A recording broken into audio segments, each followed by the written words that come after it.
Bonsoir à tous, bienvenue. Intéressons-nous à la journée internationale de la traduction pour ouvrir ce flash d'information. Depuis 1953, la Fédération internationale des traducteurs célébrait la traduction en mémoire de Saint Jérôme, le traducteur de la Bible, comme leur saint patron. Depuis 1991, le 30 septembre, qui se consacre cette journée, est admise par les Nations Unies à travers l'UNESCO comme journée de célébration de la traduction pour promouvoir ces métiers dans les différents pays du monde. Ce lundi, notre équipe de reportage s'est rendue au lycée moderne d'Andokwa à Yopougon. Le reportage de Théodore Zouzou vous sera proposé à 19h30. Restons dans le domaine de l'éducation pour dire que la ministre de l'Éducation nationale et de l'alphabétisation a échangé ce lundi à son cabinet au plateau avec des représentants de 11 fêtières syndicales dans le cadre du dialogue sectoriel pour l'amélioration des conditions de travail et des revendications d'ordre financier du corps enseignant pour cette année scolaire 2024 à 2025. Au cours des discussions, la ministre Mariatou Kone a prôné le dialogue après les réformes déjà prises par le gouvernement. Le compte-rendu de Jean-Marc Djadji tout à l'heure dans la grande édition. Direction Boaké dans le centre du pays où à travers une formation, les infirmières et infirmiers de la région du Béké ont été sensibilisés sur l'humanisation des soins de santé. Une formation pour inviter les agents de santé à œuvrer pour une bonne marche du système sanitaire en Côte d'Ivoire. Elle a été initiée par l'Association nationale des infirmiers et infirmières soutenue par le ministère de la Santé, de l'Hygiène publique et de la couverture maladie universelle. Le compte-rendu de Soro Corona à 19h30. En sport football, la Coupe du monde de Maracana qui se dispute en terre ivoirienne depuis le 27 septembre dernier connaît des fortunes diverses.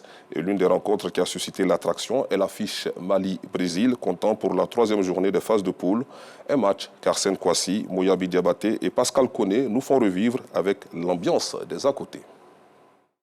Mali-Brésil, affiche de la troisième journée de la Coupe du monde de Maracana. Un choc que de nombreux supporters qui ont effectué le déplacement n'ont pas voulu manquer. On est venu supporter les aigles du Mali. Le Mali gagne 3-1. On est là pour voir toutes les équipes et voir comment va le niveau et pour beaucoup s'amuser et voir évidemment la Côte d'Ivoire, le Mali. Brésil-Mali, je vais soutenir le Mali.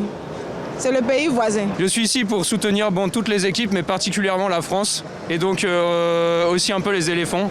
Donc, allez la Côte d'Ivoire, allez la France. Occasion pour cette maquilleuse des circonstances de fructifier son activité. Un peu, ça marche. On fait comment?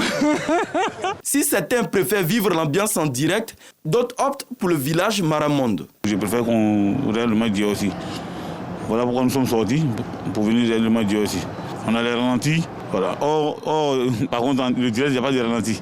Devant un public acquis à leur cause, les Brésiliens l'emportent 4-2 et cela mérite bien un moment de communion.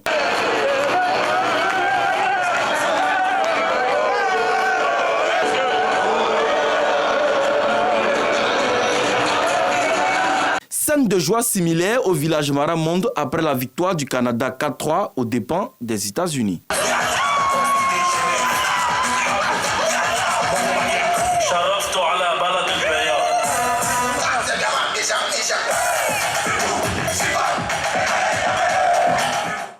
À l'international, le procès des assistants parlementaires du Rassemblement national qui s'appelait encore Front National s'est ouvert ce lundi en France.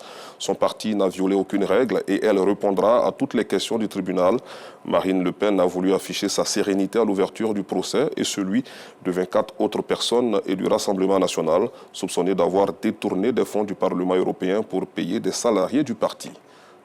Je vous retrouve à 19h30.